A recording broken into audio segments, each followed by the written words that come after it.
Olá, pessoal! Sou uma professora alemã e carrego a fama de alguns alemães: seriedade, braveza e profundidade. Gosto de estudar todas as áreas do conhecimento e depois fico quebrando a cabeça para construir um mapa relacionando tudo o que estudei. Coitado dos meus alunos, pois às vezes eu me empolgo tanto que fico achando que eles também se empolgarão tanto quanto eu. Me chamam de Frau e o apelido pegou. Escolhi essa profissão com uma determinação: fazer com que os alunos gostassem de estudar e se relacionar uns com os outros, formando uma comunidade produtiva e amorosa. O termômetro seria ver seus olhos brilhando. Vou contar para vocês a história de um grupo de alunos que me fez evoluir como pessoa e profissional e desbravar caminhos um tanto inusitados para cumprir a determinação da alemã.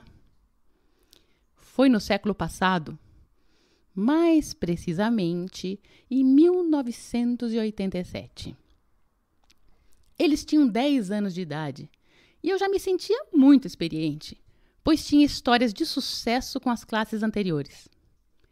Mas, como Bill Gates diz, o sucesso é um péssimo professor.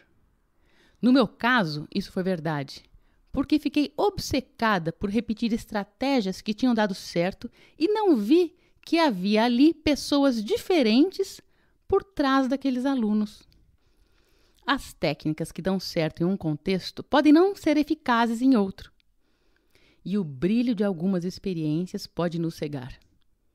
Cada pessoa é única, cada classe é única, assim como cada grupo de executivos em uma empresa também é único. Construir uma empresa humanizada é olhar para aqueles seres humanos únicos e não aplicar teorias de administração que obtiveram sucesso em alguns países no nosso contexto específico. Foram muitos embates. Eu culpava a escola com suas novas diretrizes e burocracias. E também culpava a imaturidade daquelas crianças. Quase desisti. A nova diretriz pedagógica incluía um currículo mais puxado. Vejo similaridades com políticas em empresas que estabelecem foco no resultado, sem considerar que é também necessário focar nas pessoas, pois será através delas que os resultados virão.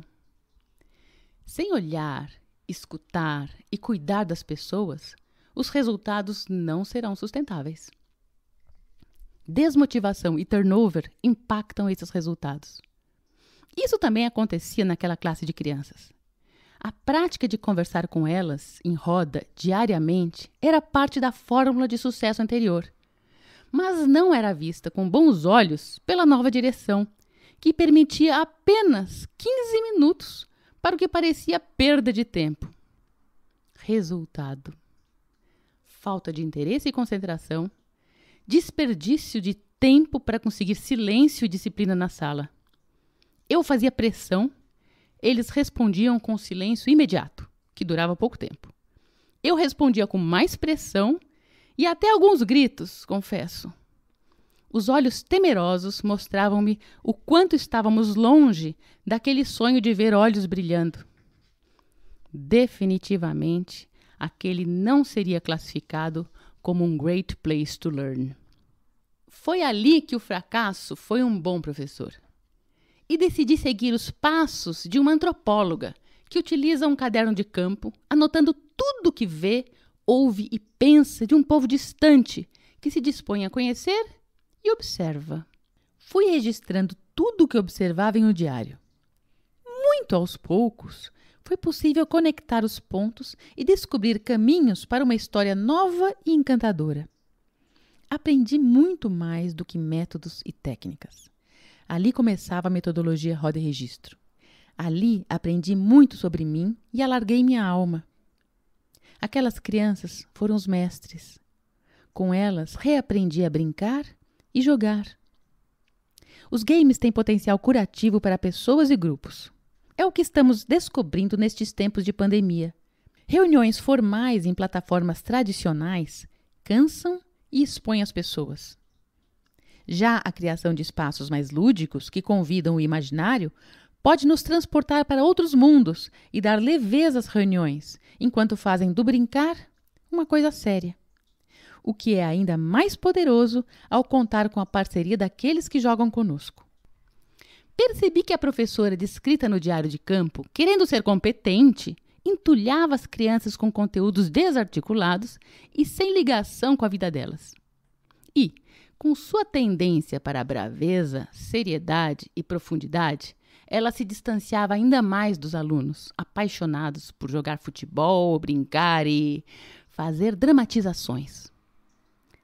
Ao ler suas anotações, ela descobriu: putz, aí está a chave, e decidiu entrar no jogo. Às vezes propunha uma brincadeira, outras vezes pedia para entrar na deles. Mas quem ajudou de verdade foi a professora substituta que ela inventou. Sem mudar nada em seu visual, apenas na velocidade do caminhar, na gesticulação, que insinuava falta de experiência como professora e insegurança naquele papel, a substituta começou a conversar com as crianças. Revelou segredos da professora, confessados em um dia que pegou carona com ela. E aqui vai o segredo. Ela não queria ser como era, mas não sabia como ser diferente. Sem saber o que fazer para confortar os alunos, a substituta propôs um pacto com eles. Distribuiria os brigadeiros que ela tinha roubado da sala dos professores se eles prometessem não contar à professora titular. Se ela soubesse, nunca mais a chamaria para substituí-la. Explico. Sempre que havia uma festinha de aniversário em alguma classe, os quitutes remanescentes iam acompanhar o cafezinho dos professores.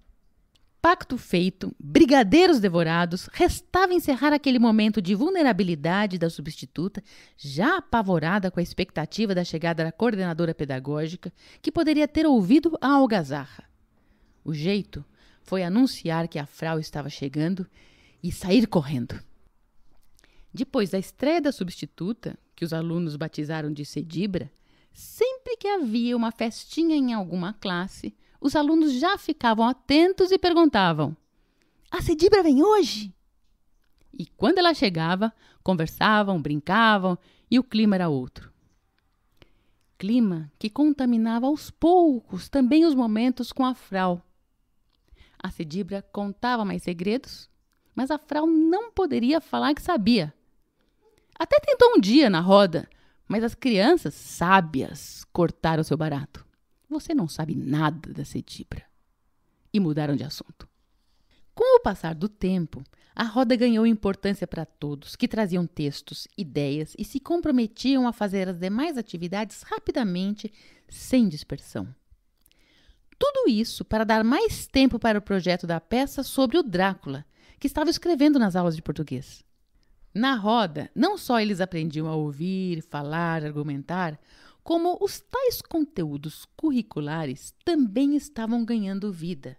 Decâmetros e centímetros eram utilizados na construção do mobiliário do castelo onde morava o Drácula.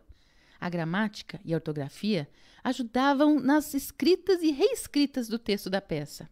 Dá para visualizar todos os olhos brilhando? E a produtividade da classe? No final do ano, apresentaram à coordenadora pedagógica uma narrativa enorme, onde contavam as aventuras daquele ano, no qual cumpriram não só todos os conteúdos, como forjaram na memória e nos registros que fizeram a certeza de que aprender e se relacionar são tesouros. Essas histórias foram registradas pelos alunos e depois pela dupla de professoras em trabalhos acadêmicos e livros, que têm sido adotados em faculdades e ajudado professores de várias gerações a buscar caminhos com cada novo grupo de alunos. 30 anos depois, aquelas crianças sentaram em roda de novo e contaram suas histórias de vida. Revelaram episódios difíceis e suas conquistas naquelas décadas, assim como as marcas que ainda traziam da infância partilhada. Já com mais de 40 anos, elas participaram dos preparativos para a 5ª edição do livro A Roda e o Registro. Na livraria, alguns levaram seus registros originais, amarelados pelo tempo, mas ainda cheios de significado e afeto. E lógico que no reencontro não poderia faltar brigadeiros.